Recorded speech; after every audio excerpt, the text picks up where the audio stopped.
Sure, let's begin. Yeah. So, thank you for coming.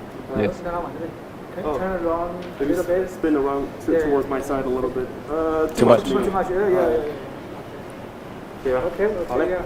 So, thanks for coming in, Jen. How has been your stay in Beijing? It's been very interesting so far. Very intense.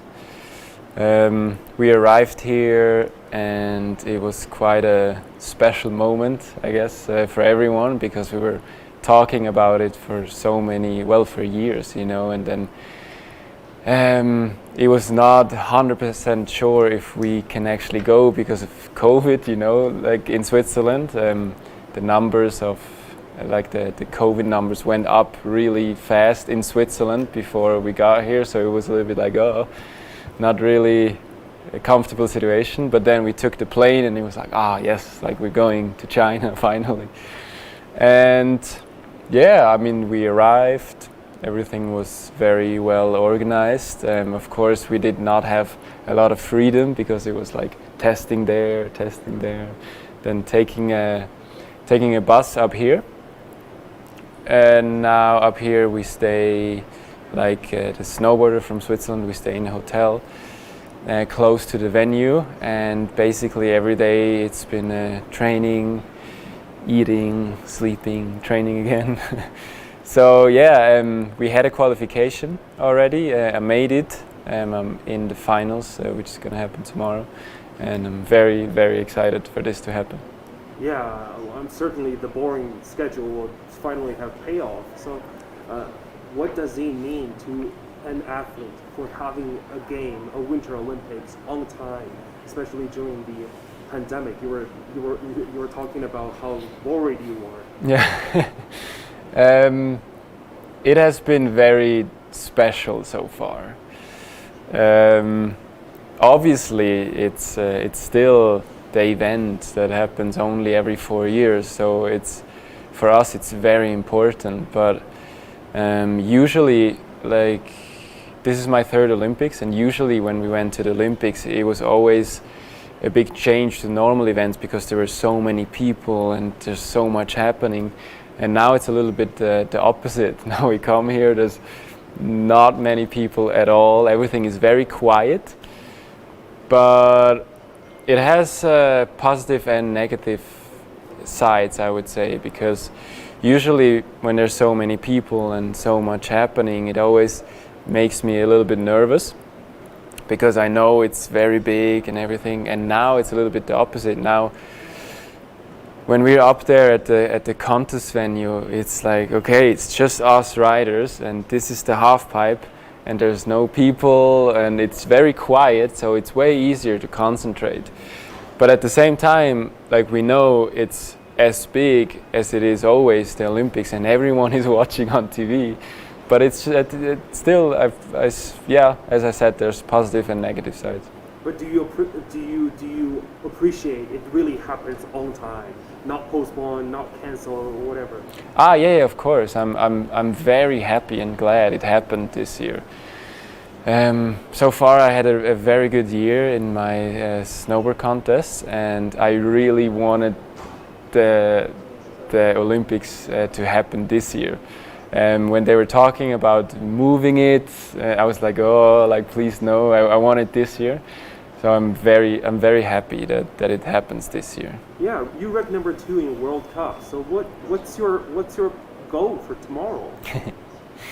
I honestly think tomorrow could be the craziest half-pipe finals ever, because everyone is here, everyone who rides on a top level made it to the finals, and everyone is waiting to throw all the tricks in there. So I would say the first goal for me is landing a run, because I want to try new things tomorrow. I want to try new tricks.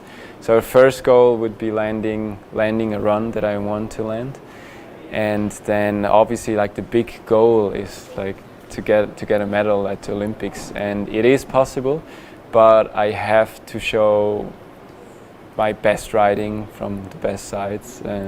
but I'm very excited to go there and finally start riding.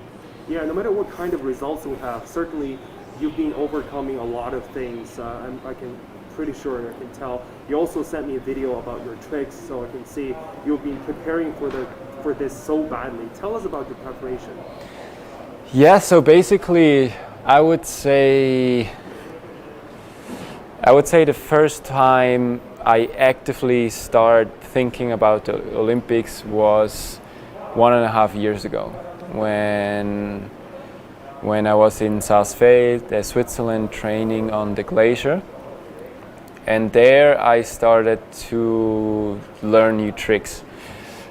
I wanted to learn tricks, to learn new tricks, harder tricks, and it worked out really well.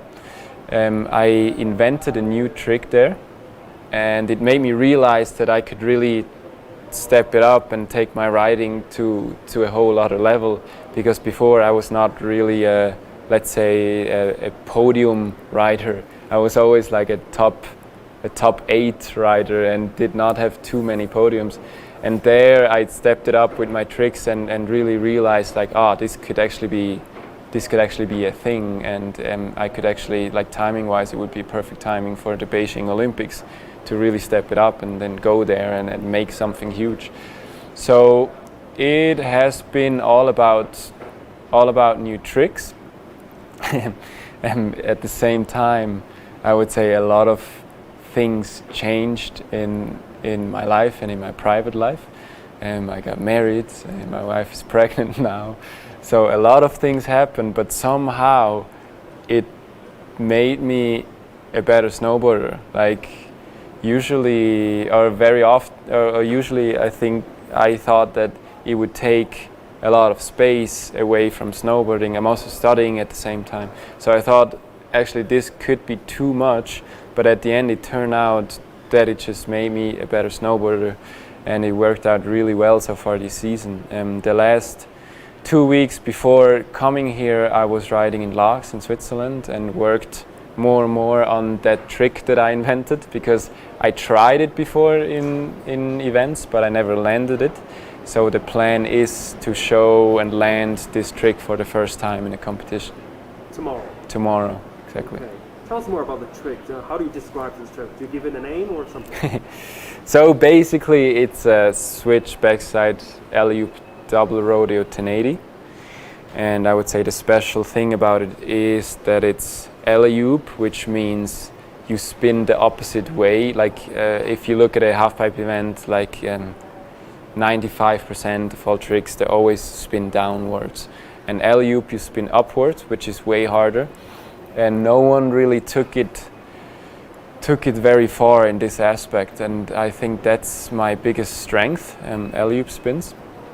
So yes, I tried switchback alley-oop spins, and then realized that if I go double, I could actually go for a 1080, and then tried this, and it worked out really well.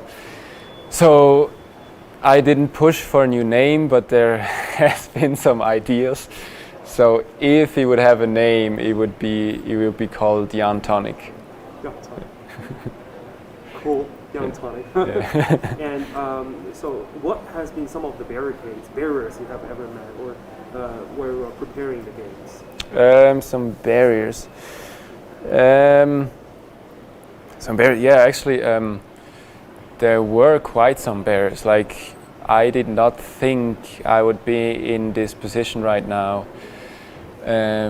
I didn't think last October I would be in this position, because when I was training in Saas-Fee, I broke a rib, which meant I had to take like a 5-week break. In this time, all the Japanese riders made such a huge progress in Saas-Fee at the same spot, and I was at home like, I can't snowboard. So it was really a bad timing, and I thought, wow, like this could really be a bit of change and could be a really hard season. I cannot reach my goals. But then I went to the US for the first World Cup, and I landed on the 2nd place, and I realized like, actually this break I had was maybe not the worst thing. Maybe it made me a bit stronger in my head, and realized that I should just focus on more on myself than the other riders. So there was I think that rib fracture was a little bit of a, was like definitely not an easy time, but at the end, yeah, I found my way, and now I'm ready for tomorrow. And you've been preparing for the games, training, eating, or whatever things. Mhm. So what do you think of the venues? What's your comment on the venues? Also, the organization of the Olympic Committee of Beijing. What's your message to them? They managed to build a really good halfpipe. Like really, the shape is amazing. The first few days it was a little bit hard to ride because the snow was so cold. That it got a little bit slower. Sometimes when the snow gets extremely cold, it actually gets slower. So it was a little bit sticky the first days, but the halfpipe is really amazing. I think all the riders love it, and at the same time, the whole venue is very interesting to be up there. Like when you're at the start of the halfpipe, you see on the left side there's a slopestyle course, and then the snowboard alpine course, there's the border cross and ski cross course. Over there's the moguls and aerials.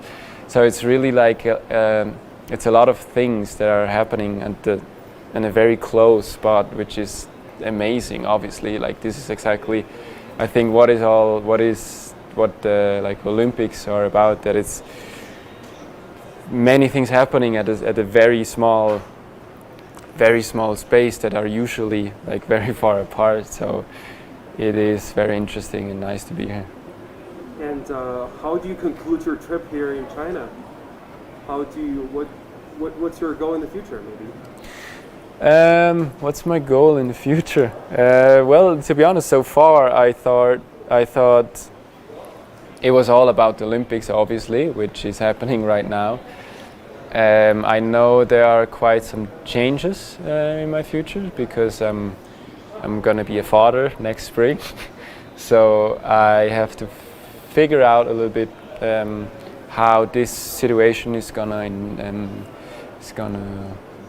like what impact it has on my snowboarding. But the plan is obviously to stay in snowboarding. I still want to compete on the highest level next year. So right now I'm going year by year.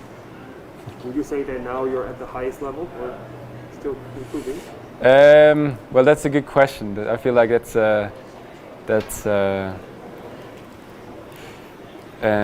I definitely feel like I'm reaching my highest level now.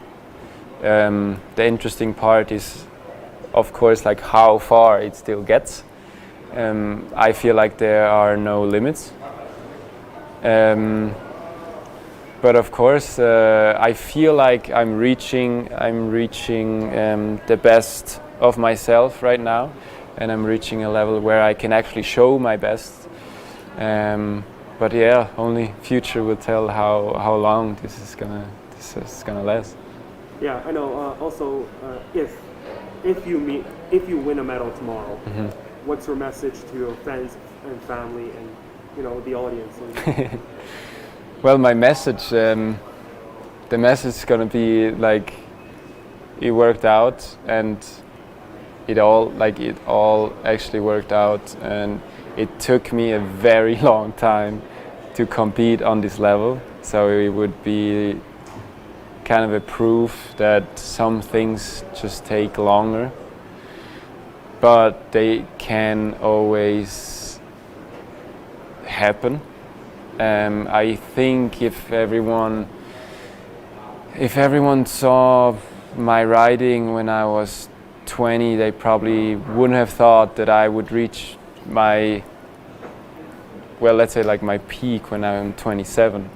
Like, I think there were more talented snowboarders or more focused snowboarders than me.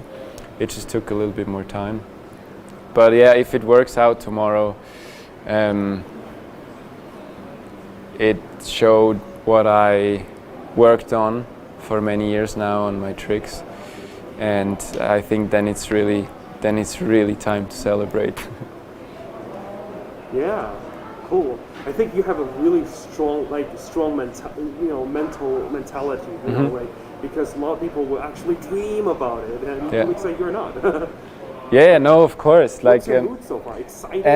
It took me actually a long time that I basically allowed myself to dream about it, you know. Or no, before it was more dreaming about it, but not really seeing myself doing it. You know what I mean? I thought the dream was up here and not here, you know. And now I see the dream in front of me that I can actually reach it.